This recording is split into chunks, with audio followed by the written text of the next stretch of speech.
get started. All right, we are live. Live action. All right. Hey, everyone. Thank you for joining us today. So it is National Nutrition Month. So we decided what better than to discuss our Daily Essentials Pack. We named this the Daily Essentials Pack because these are supplements that are essential to our body, but everybody needs them, okay? This is not just for certain conditions. We all need a multivitamin, men's and women's, a vitamin D, and a magnesium. Okay, Ryan, of course, is going to go into detail about all of these, but I wanted to just start off by like, why, get the common question, I eat a very healthy diet, I do everything right. Why do I need to take supplements? Why do I need a multivitamin D and magnesium? I get this stuff from my food. But the biggest thing is nutritional absorption matters. And I'm going to read up a few things that really affect the way our bodies absorb. So first of all, digestive issues, excessive toxins in our body, which unfortunately, no matter how clean you think you are, unless you're living in a bubble, there's toxins everywhere. We can't avoid them. Pesticides on our food, which is also why we, try to do everything organic. But again, organic is very expensive, as well as depending on where you live, you might not have access to certain organic foods. So you're getting those pesticides. Processed foods, which we know anything that kind of comes in a box or a bag, which, kind of like that convenience food that we all go to, certain medications, which I know Ryan will hit on a lot.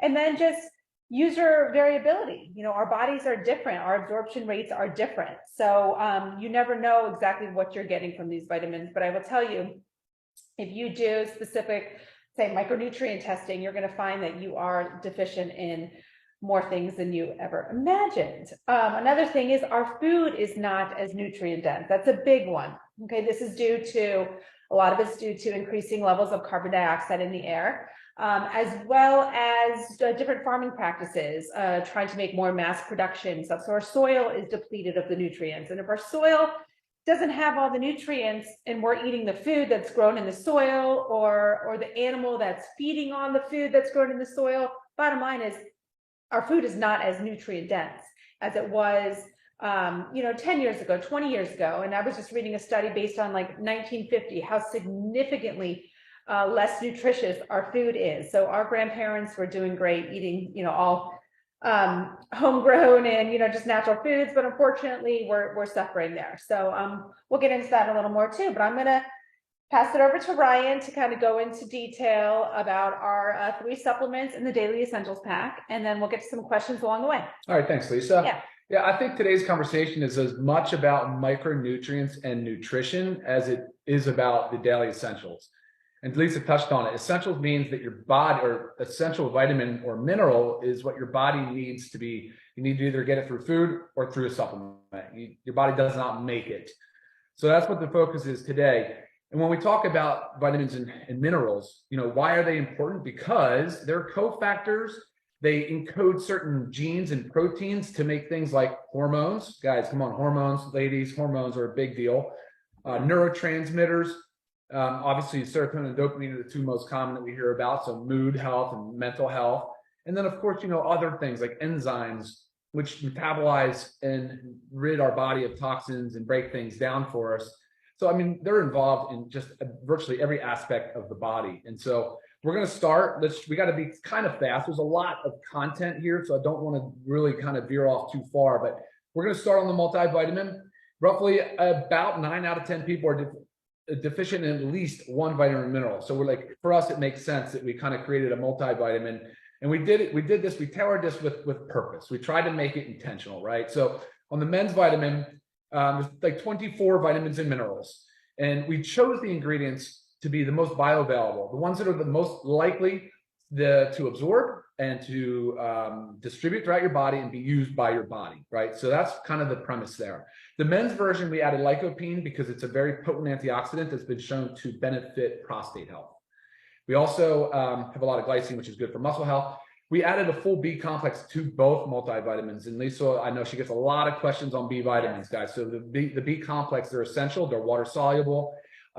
So yeah, that's really important. But one of the favorite things about this for me was like, when you're looking at vision support and vitamins for vision, based on the ARID study, and they're expensive. I mean, these vitamins are really expensive. So we were able to source lutein and zeaxanthin. They're the two pigments in the marigold flower, those bright yellows and oranges. And they're actually very common in the back of our eye, in the retina. They are responsible for absorbing blue light. Now, look at us here. We're in front of a computer. I mean, our kids and we're sitting around on our devices and our phones constantly. Vision loss is happening at a much younger age and an unprecedented level. So to have all that in a multivitamin is just so huge. And that's men's vitamin. By the way, they're all vegetable capsules, so soy-free, dairy-free, gluten-free, common allergen-free. And then the women's version, we added iron. We wanted to add some iron to support women's needs.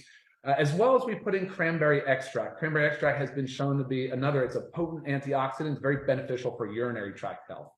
And of course, that is something that's more common in women than men. And also has all the B vitamins. And again, the B vitamins are methylated forms. So we always try to go with what's most bioavailable. So the B12 is methylcobalamin. The folate is a methylated version of folate. So yeah, that's a really important aspect to the multivitamin. Multivitamin, how to get the most out of it. Do you want to say something? Well, I was going to say jump in. two questions that I commonly get. Ryan touched on the B vitamins, but I constantly get, my doctor says I'm low in B12. What can I do? It's typically the B12 they measure. But again, in the multivitamin. And another one that's very common is I am postmenopausal and I should not be taking iron. Are you going to have one without iron? Well, women, you can take the men's. Yeah. It is formulated without iron. Just because it says men, it's okay. You can take it. So that's what I always recommend for those postmenopausal women that cannot take iron. Yeah, I was just going to comment the best way to get the most out of it, because of the B complex and the B vitamins are so involved in energy production, that I would suggest taking it earlier in the day and taking it with food. So maybe that first meal of the day, whatever time that is, that's probably the best time to take the multivitamin. That's going to help you out the most. All right, let me just jump in real quick. I want to see if anybody has any questions, because again, we're going to move through. There's quite a bit to cover. Lisa, is there anything else that you want to touch on before we move on? Not necessarily in the multi. Okay. I'm just trying to see right now if some of these questions are coming in. For unrelated to what we're talking about right now, though. Unrelated. And you mentioned though taking this in the morning more so because of the B vitamins and the B vitamins, and also some of the ingredients are fat soluble, so taking with food is going to help, is beneficial. Right. So example, like you want to take it with a fat, or food in general, but yeah. What would be a healthy fat though? Because we're going to talk about that with vitamin D. So what would be a healthy fat for like the first meal? Okay. Adding some, eggs and avocado. Yeah. Perfect example there. Even just eggs itself, because you've got the good healthy fats in the yolk. All right. So let's move on. We're going to move on, but I want to tell you something, guys. This is really important to keep in mind. You're going to notice that there's two other essential, so we have vitamin D3 and we have magnesium. Now we did take those out of the multi. We also left out calcium. There's a reason behind that. There's a clinical reason for that. So if you're going to need to take calcium, I want you to focus on calcium. Buy the most bioavailable form of calcium. There are lots of different calciums available. Know how much you're taking, monitor your levels. You may have to move it up and down. You can't do that when it's packed in a multivitamin. Magnesium, and that's kind of the premise with vitamin D. That's why we didn't put the vitamin D in there. Plus, it's a volume thing. How much can you actually get into these capsules? But the vitamin D, it's the same kind of concept. It's fat soluble, so it can build up in the tissues. We wanted to leave it out of the multi so that you could custom tailor your dosing. Magnesium, we left out of the multi because it can actually interact with things. It can chelate and bind to certain things and other ingredients. So we felt, and the same thing, we wanted to have more control over our dosing, and we'll get into that in just a moment. So if something chelates and binds, prevents absorption. It locks together. Okay. Chelation is just basically locking together, can't go anywhere, it's stuck. All right, that's layman's term for it. All right, let's move on to say vitamin D. All right. Do you have anything on the? Did we miss anything? Are we good? On the multis? On the multis? No. Let's go to the D. All right, sweet. All right, we're going to do vitamin D. All right, guys, vitamin D, also known as the sunshine vitamin. That's because your body makes it, right? It's sort of essential. Your body does make it, but it's in response to sunlight. So the problem with that is that imagine northern climates right now. Imagine overcast, rainy, cold skies. You're not getting out. You're not seeing the sun that much. Even for people that are in the warmer climates in the winter and getting out, you're still seeing clinical results in the blood work. Insufficient. Sure. We live in Florida, and the majority of people still. And we still obviously supplement. Yeah. But there's a risk reward. You have to weigh out your benefits of being in the sun without sunscreen and exposing your skin to the sun And that's a whole lively discussion in itself, right? Mhm. So sunshine vitamin, the body can make it. And the same way that we supplement with it. So when you supplement with vitamin D, we chose vitamin D3, it's the most bioavailable form. We added it with K2 because it has other benefits, increases the absorption of calcium, helps the vitamin D be more active. But when this vitamin D3 is in your body, it goes to the kidney and it becomes a hormone called calcitriol. That calcitriol is known, it is very highly involved in the bone manufacturing process, really is. It recruits calcium, it brings in phosphorus, it works with the magnesium and the vitamin D. So comes together to build bone health. But that's not the only thing that D's involved in, right? And so D's involved in, we know bone, right? We're talking about immune health now. You're seeing, geez, tons and tons of literature and studies supporting vitamin D for immune health. And of course, I'm seeing it now for energy production. Lots of studies are coming out with energy production as well. Some of you might ask, why can't we get it from our food? Why? Well, you want to answer that one? Why we can't get it? Yeah, well, I mean, we can, but why don't we get enough? Well, the same, I mean, our food is. Unfortunately, our food's fortified with it. So that means that you can eat a lot of fatty fish and get it, mostly fatty fish, but then you'd have to go into fortified foods like cereals and milks. Right. And also with the fish, then we have to worry about the mercury. So we're told also, only consume so much. So it's like a cycle you're just never getting. So supplementing with vitamin D, absolutely. Okay, but how much and why? So vitamin D3, 2,000 units. Okay, 2,000 units per soft gel in here. 2,000 is our what we view as the optimal amount of vitamin D3 to reach a healthy blood level. What's that healthy blood level look like? Well, it's measured in nanograms per milliliter. Next time you're a doctor, I would love for you guys, please ask to have a vitamin D test added on. So when you're looking at the hydroxy vitamin D levels, again, it's like the recommended levels are seriously like insufficient in my opinion, right? But like I like to see people over 30 nanograms per ml, right? Lisa likes to go over 50. Yeah, taking way over 50, but vitamin D3, okay, 2,000 units a day should get you to 30. All right, it should get you to 30, maybe a little higher up to 50. It's up to you and your physician and your blood work to determine how high you want to go. But you need to be careful though, because vitamin D3 is fat soluble. What does that mean? It means it deposits into the tissues. Okay, depositing into the tissues means that it can become toxic at high amounts. So lots of questions come in. Why not a 10,000 unit? I'm a 10,000 unit type of person. Well, 10,000 units a day, you better be monitoring your blood levels. I want you to be working with a physician if possible. And typically your physician is the one that would recommend a vitamin D 10,000 based on your blood work. It's typically not sold in that high, but we also did. I mean, this is 60 capsules. So we're understanding that some people might need more than the 2,000. So there's 60 in there. So you could take 2 together, you could take three together, but it's the safest way to do this and the most effective way for the majority of people. Right, and that's exactly right. We want outcomes. We want results, and that's what this is all about, guys. All right, questions on vitamin D. There's just so many questions now. It's hard to screen through and figure out what is relevant. Well, I was going to say my questions are a lot of. Well, go ahead, fire. You got it. No, we answer those. Why 2,000 units? And we will tell you, I had one today. The recommended daily allowance is 600 international units. I mean, we're going above that, obviously. 2,000 because 600 is. Okay, international units. So the D3 plus K2. We just talked about that. It's 2,000. Good question, Ken. Okay, yeah, because don't forget 1 microgram. So these are measured in micrograms. 1 microgram is equivalent to 40 units. So this is 50 micrograms. It means it's 50 times 40 is 2,000 units per soft gel or per capsule. Per vegetable capsule. Oh, a real quick question. When to take? I know we talked about taking this fluid. Why would you prefer taking this in the morning? Oh, yes. Awesome. Thank you for asking that. All right. Vitamin D in the morning with food. How about first meal? Because some people like to fast. All right. So first meal, take your vitamin D. Now studies are supporting the sleep awake cycle, right? They have this huge role in producing melatonin or getting the pineal gland in the body ready for sleep, even early in the morning. It's that whole premise of when you first get up in the morning, you walk outside, there's hunters and gatherers, man, boom, sunlight. It's just triggering that sleep and awake cycle. So very important, if you can, just take it with your first meal. I don't mind you taking it with the multivitamin. That's not the issue. You can take but take it with food if possible. And if not, that's fine. Take it without food. It'll still absorb, probably maybe not as much, but I'd rather you get it, right? I mean, and part of our recommendations for sleep, if someone emails me about they need help sleeping, what I recommend, it's always take your D in the morning and take your magnesium in the evening, later afternoon. So you have two of our sleep help aids here. Yep. I'm sorry, guys. I'm bouncing back. Yes, we did say females can take the male vitamins if you're trying to avoid iron. Yes, that is okay.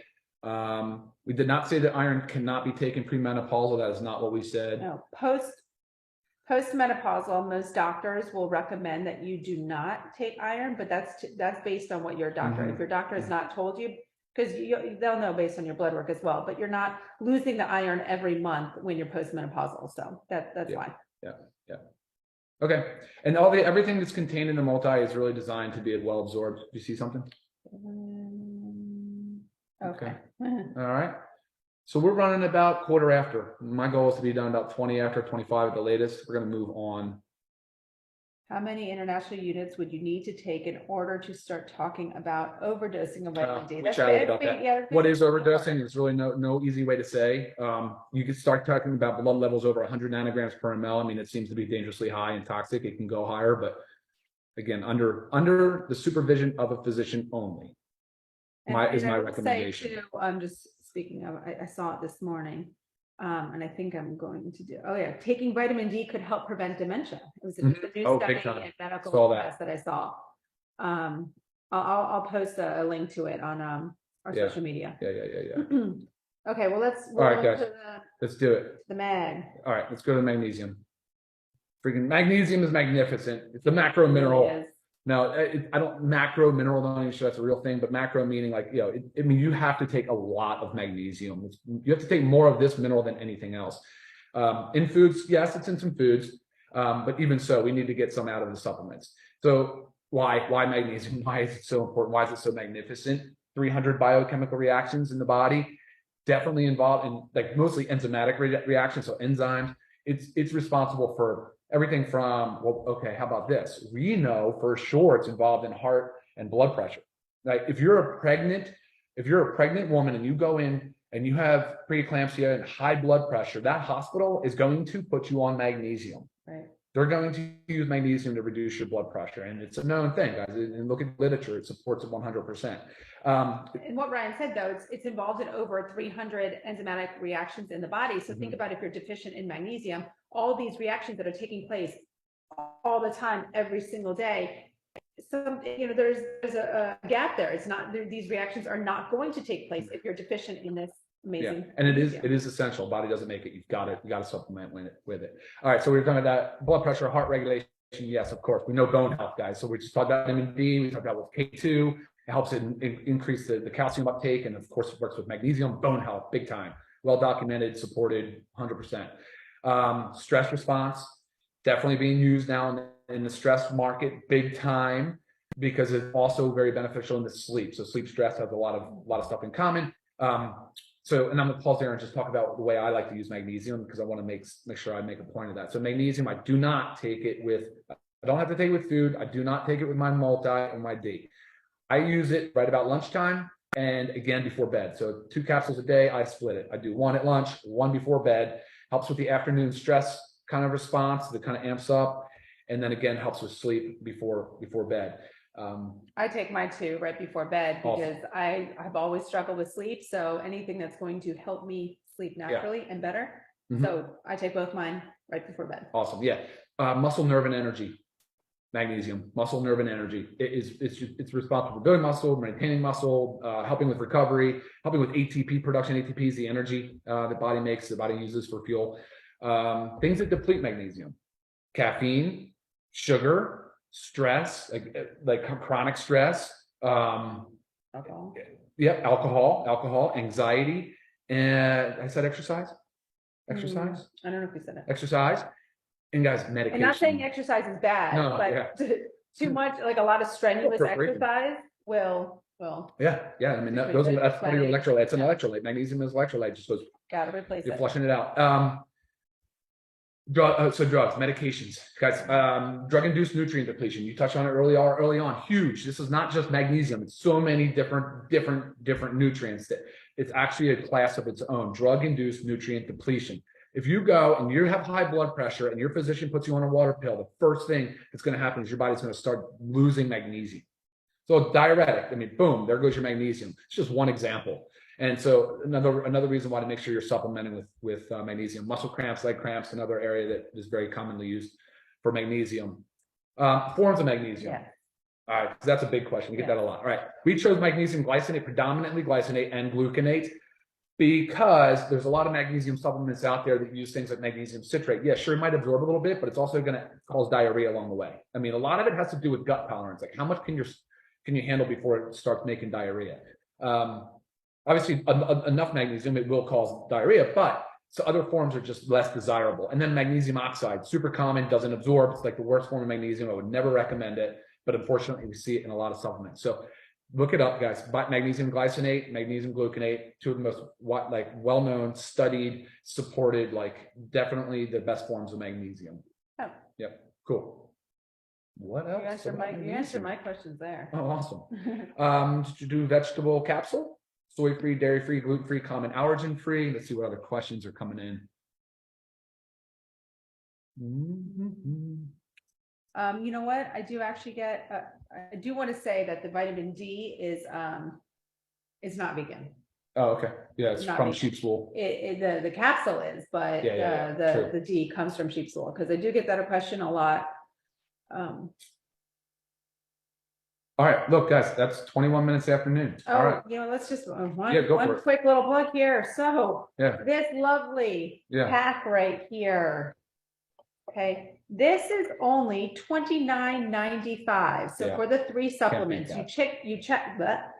you select your men's or women's, and then the other 2 come with. Yeah. Okay, so again, these 3 supplements, $29.95 for members. That is like ridiculous. 3 supplements are $29.95. If you are not a member and you want to buy retail, $49.95. Still a great deal, but obviously, members get the better of the deal. Yeah, sure. All right, and any questions, other things that we did not touch on, anything you want to know about this, please feel free to reach out. We are happy to help you in anything product related.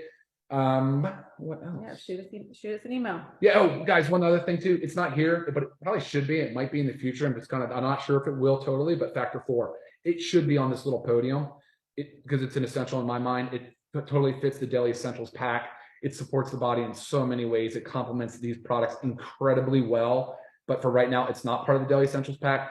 If you go the Daily Essentials pack route, make sure you guys add in the factor 4. It's really important for sure. And if you want to learn more about the factor 4, Ryan and Ben did a great YouTube video for YouTube on it. So check our channel, scroll up, find the factor 4. You could learn all about that one as well. Yeah, and this would be considered foundation. Like, obviously, we're just making sure that you understand how we view the foundation of health and micronutrients. We realize that supplements are one part of it. The other pillars of health for me anyway are, obviously nutrition, which I'll bring in supplements into that. Hydration is part of that nutrition category. So stay hydrated, make sure you're working on your stress and that sleep response. Work on those 2 together. Fitness, building in that exercise, moving more, just move your body, of course, and then socialization, getting out and about and interacting with people. Or those areas that can help improve your overall health and increase your longevity. Right. And remember, supplements are to supplement a healthy diet. Correct. Okay. So you got to do it all. You've got to do it all. Correct. Cool. Right? And in honor of, again, National Nutrition Month, let's do this all together. All right, guys. All right. All right. 23 minutes after, we are out of here. Y'all have a great week. Okay. Talk to you later. Bye. Bye.